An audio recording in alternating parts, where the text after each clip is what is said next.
안녕하세요. 이번 저널 미팅을 맡은 전자정보공학과 석박통합과정 김하연입니다.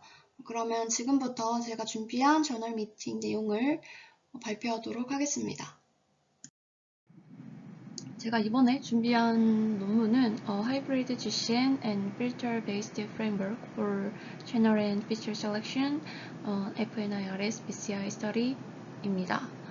해당 논문은 International Journal of Intelligence System이라는 저널에 게재가 되었고, 해당 저널의 임팩트 팩터는 7.0으로 JCI 기준으로 Q1에 해당하는 논문입니다.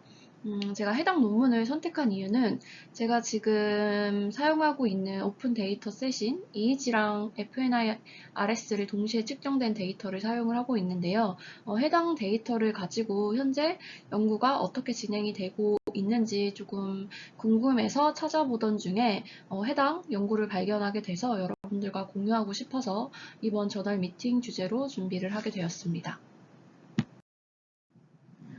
그럼 지금부터 본 논문의 인트로덕션을 단락별로 어떤 얘기를 하고 싶어 하는지를 좀 같이 간략하게 살펴보도록 하겠습니다. 먼저 첫 번째 단락 같은 경우는 이제 이 BCI 연구에 대한 목적과 어떤 분야에서 활용되고 있는지를 설명을 하고 있고, 또 이 BCI는 이제 비침습적인 방법과 침습적인 방법으로 사용이 되고 있다라는 내용을 이제 얘기하고 있는 것 같습니다. 두 번째 단락은 이 BCI 연구에서 사용되고 있는 이 시그널들이 보시면 이 EEG라든가 이 NIRS, 그러니까 FNIRS 등을 사용을 해서 BCI 연구가 수행이 되고 있는데, 해당 연구에서 사용하고 있는 FNIRS 데이터에 대해서 조금 더 초점을 맞춰서 이제 이 FNIRS가 갖고 있는 이점들에 대해서 쭉 설명을 하고 있습니다. 세 번째 단락에서는 이 BCI 연구에서 에센셜한 리서치 이슈에 대한 게 세 가지가 있다라고 얘기를 하고 있고, 이제 각 세 가지에 대해서 선행 연구가 어떻게 이루어지고 있는지를 쭉 소개하고 있고요. 마지막으로 이제 해당 연구에서는 이 세 가지 내용 중에 이제 첫 번째인 이 분류 성능 향상을 위해서 이제 본 논문에서 이러한 분류 성능을 위해 어떤 방법을 사용했는지 그런 것들을 다루고 있다라고 언급하고 있습니다. 그리고 네 번째 단락에서는 이제 본 연구에서 분류 성능을 향상시키기 위해서 사용한 모델, 뭐 SVM이라든가 또한 이제 그 데이터 분석을 위해서 사용한 그 알고리즘과 같은 내용들이 선행 연구에서 어떻게 활용되고 있는지를 소개하고 있는 단락으로 보시면 좋을 것 같습니다. 마지막 단락에서는 이제 간략하게 본 연구에서는 어떤 내용을 담고 있는지를 서술하고 있습니다. 지금부터는 이 메소드 부분에 대해서 설명을 드리도록 하겠습니다. 먼저 설명드릴 내용은 본 논문에서 사용한 FNIRS 시그널에 대한 내용입니다. 본 연구에서는 이 EEG와 FNIRS를 동시에 측정한 오픈 데이터셋을 사용을 했다고 하는데요. 사실 해당 데이터 같은 경우는 기존에 여러 번 설명드린 적이 있어서 간략하게 살펴보고 넘어가도록 하겠습니다. 해당 데이터의 경우에는 29명의 피험자를 대상으로 데이터가 측정이 됐고요. 데이터가 측정되는 동안 수행한 태스크는 MI와 MA 태스크입니다. MI 같은 경우는 이제 왼쪽 팔을 움직이는 상상을 했고, 왼쪽 팔을 움직이는 상상과 오른쪽 팔을 움직이는 상상으로 구성이 되어 있고요. 멘탈 아리스메틱인 MA 태스크 같은 경우는 이제 시퀀셜한 뺄셈을 하는 것과 레스팅 스테이트로 이제 구성이 되어 있습니다. 그리고 보시면은 이제 해당 패러다임에 대한 자세한 순서라든가 어떤 진행 내용은 이제 하단에 있는 왼쪽 그림을 살펴보시면 될 것 같고요. 오른쪽 그림의 경우에는 이제 해당 데이터, 그러니까 MI 데이터와 MA 데이터가 어떻게 구성이 되어 있는지 보시면 될 것 같습니다. 그래서 MI에서는 왼쪽, 오른쪽 각각 30번에서 총 60번의 트라이얼이 구성이 되어 있고요. MA 같은 경우도 MA 10번, 레스트 상태 10번에서 총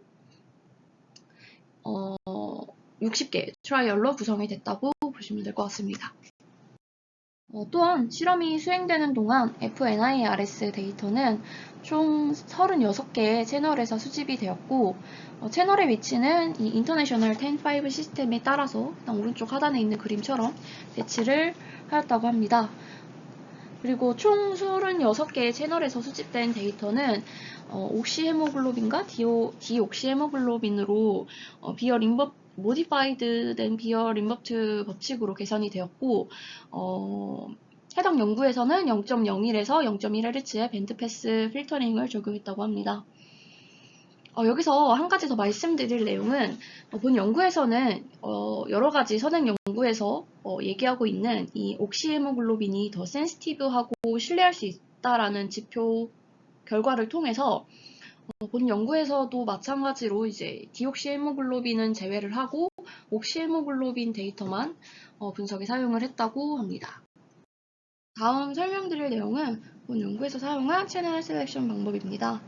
본 연구에서는 그래프 컨볼루션 네트워크라고 하는 GCN과 신경과학적 지식을 결합해서 옵티멀한 FNIRS 채널을 셀렉하는 방법을 제시하였고요.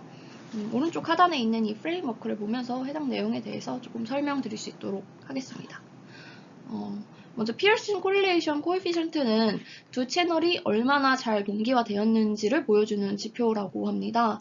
그렇기 때문에 본 연구에서는 모든 채널들 간에 발생할 수 있는 모든 페어들 간의 커넥션을 확인하기 위해서 이 PCC라고 하는 피어슨 코릴레이션 코에피션트를 사용을 했고요. 이 PCC를 통해서 코릴레이션 값을 계산을 해서 이 매트릭스로 나타내었다고 합니다. 그래서 보시면은 이 채널 간의 코릴레이션 값들이 크면 클수록 그만큼 그러니까 빨간색이 더 진하면 진할수록 채널 간의 동기화가 크다는 것을 의미하고요. 본 연구에서 사용할 이 코릴레이션의 어떤 기준을 설정하기 위해서 선행 연구를 조금 확인하였다고 합니다. 그래서 그 결과 선행 연구를 통해서 이 threshold value가 증가하면 증가할수록 상관관계가 없는, 그러니까 상관없는 커넥션의 수가 감소하는 것을 확인하였고, 이러한 이유 때문에 본 연구에서는 이 threshold value를 0.9로 설정을 하였다고 합니다. 이렇게 설정한 threshold를 사용해서 이렇게 이 PCC 값이 0.9보다 큰 값들을 이제 이렇게 하얀색으로 표시하고 나머지는 다 검정색으로, 그러니까 제로라고 표현을 했다라고 보시면 되는데, 이런 값들을 가지고 인접 행렬로 나타내었다고 합니다. 그래서 이 인접 행렬을 여기 보시면 이 프레임 GCN 채널 셀렉션 프레임워크를 보시면 이렇게 이 인접 행렬을 가지고 GCN의 인풋 데이터로 활용을 해서 최종적으로 이제 채널 셀렉션을 수행했다고 이해하시면 좋을 것 같습니다. 그리고 이 GCN에서 채널 셀렉션이 수행한 어떤 일련의 과정들에 대해서 조금 더 디테일하게 알고 싶으신 분들은 여기 하단에 출처 논문을 통해서 확인해 주시면 좋을 것 같습니다. 그리고 본 논문에서 이 옵티멀한 피처 셀렉션을 하기 위해서 사용한 방법은 총 두 가지인데요. 먼저 이 미니멈 리던던시 맥시멈 렐레번스라고 하는 MRMR 방법에 대해서 설명을 드리도록 하겠습니다. 해당 방법의 주요 목표는 이제 변수와 피처 간의 상관관계를 높이는 거라고 합니다. 즉 이 이름에서 보여지는 것처럼 이 관련성은 최대한 관련성이 높은 피처들을 선택을 하면서 이러한 중복적인 피처들은 최소화하는 것을 목표로 하고 있다라고 이해해 주시면 좋을 것 같습니다. 그리고 두 번째 방법인 이 렐리프 알고리즘은 KN 알고리즘을 기반으로 하는 기법을 사용을 했다고 합니다. 그림을 통해서 해당 알고리즘을 간략하게 설명을 드리면 인풋 데이터를 다음과 같이 이렇게 넣어주게 되면 그 다음에는 파라미터들을 초기화한다고 합니다. 그러고 나면은 이제 각각의 이터레이션에서 피처 벡터로부터 이제 랜덤하게 샘플을 선택을 하고 동일한 피처 벡터 샘플에 대해서 인풋에 넣어준 이 니어리스트 네이버후드 수인 K에 가장 가까운 샘플을 선택을 하게 되고 이렇게 이터레이션을 하게 되면 최종적으로는 어떤 이 조건에 이제 노라는 조건에 만족을 하게 되면은 최종적으로 각 피처에 여러 번 이터레이션한 가중치를 평균화한다고 합니다.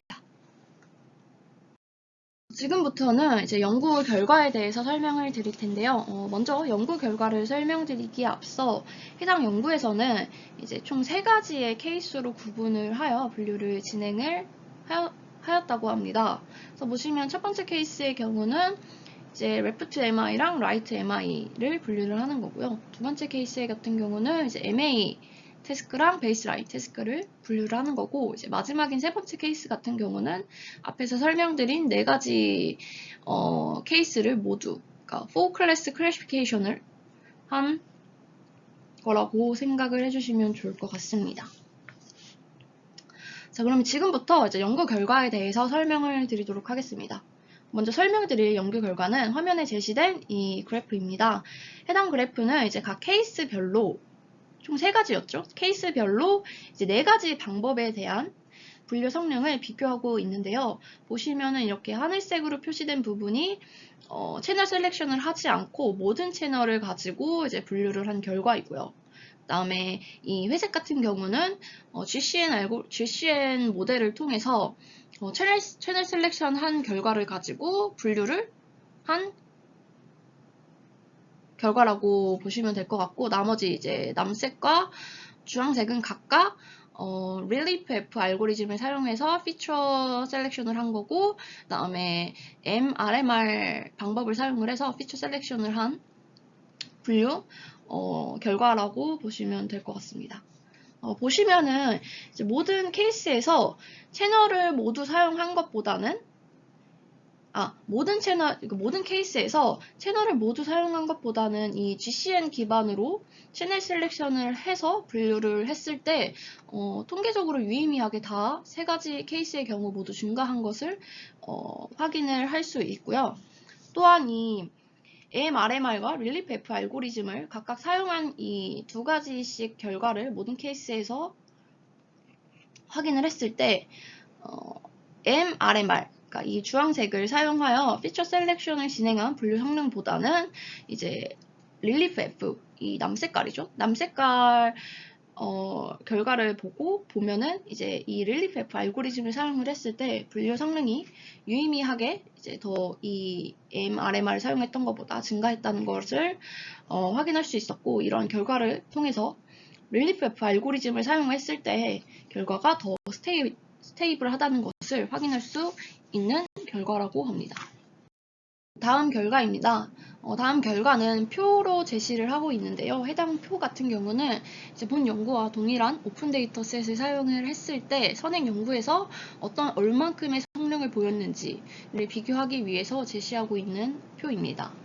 해당 결과를 통해서 다른 선행 연구들의 결과 대비 이 MRMR보다는 릴리프 F 알고리즘을 사용을 해서 피처 셀렉션을 했을 때 가장 좋은, 그러니까 90% 이상의 가장 좋은 분류 성능을 보인 것을 확인할 수 있는 표라고 이해해 주시면 좋을 것 같습니다.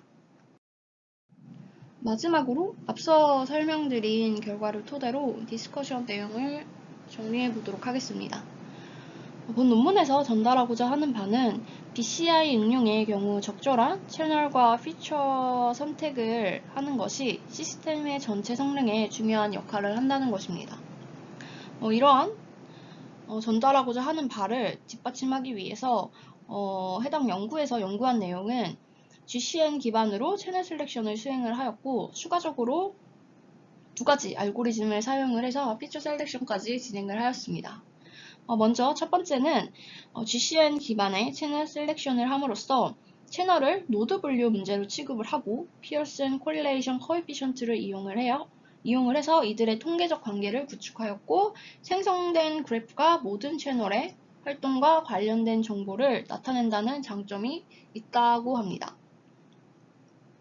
그래서 이러한 방법은 채널 간의 통계적 관계를 쉽게 정량화할 수 있고 활동 관련 채널을 쉽게 예측을 할 수 있는 것이라고 합니다. 그리고 두 번째는 이 MRMR과 릴리프 F를 사용을 해서 중복된 정보를 가지고 있는 피처를 제거를 하였는데, 그 결과들을 확인을 하였을 때 릴리프 F에 비해 MRMR은 모델 훈련 중 더 적은 수의 기능 부분집합을 사용을 했으며 이는 이제 합리적인 수행률을 보였다고 합니다. 그러나 통계 분석에 따르면 이 GCN과 GCN-MRMR을 사용하여 얻은 분류 정확도는 통계적으로 유의하지 않았던 것을 확인하였고요. 그렇지만 이와 대조적으로 GCN의 릴리프 F 기반 분류 결과가 GCN 기반 분류 결과보다는 통계적으로 유의한 것을 확인을 하였고, 또한 릴리프 F 방식이 left hand MI vs right hand MI와 MA vs 베이스라인에 대해서 각각 안정성 및 평균 정확도 측면에서 이 MRMR 알고리즘을 사용했던 것보다는 이제 이 성능적으로 릴리프 F가 더 성능이 좋았다라는 걸 추가적으로 확인을 할 수 있었다고 합니다. 마지막으로 본 논문에서는 데이터 분석에서 옥시 헤모글로빈만 사용을 했다는 점과 10초, 그러니까 태스크를 한 10초 데이터와 이제 앞에서 조금 말씀을 드리진 못했는데 5가지 피처들을 사용했다는 점이 해당 연구에서 리미테이션이라고 언급을 하고 있습니다. 그리고 끝으로 이제 본 논문에 대한 개인적인 생각은 연구 주제나 결과적으로 제 생각으로는 클리어하지 않았나라는 생각을 했고, 개인적으로는 해당 연구에서 사용된 어떤 방법들에 대해서 조금 더 자세하게 살펴보고 싶다는 생각을 하게 되었습니다. 제가 준비한 발표는 여기까지고요. 지금까지 들어주셔서 감사합니다.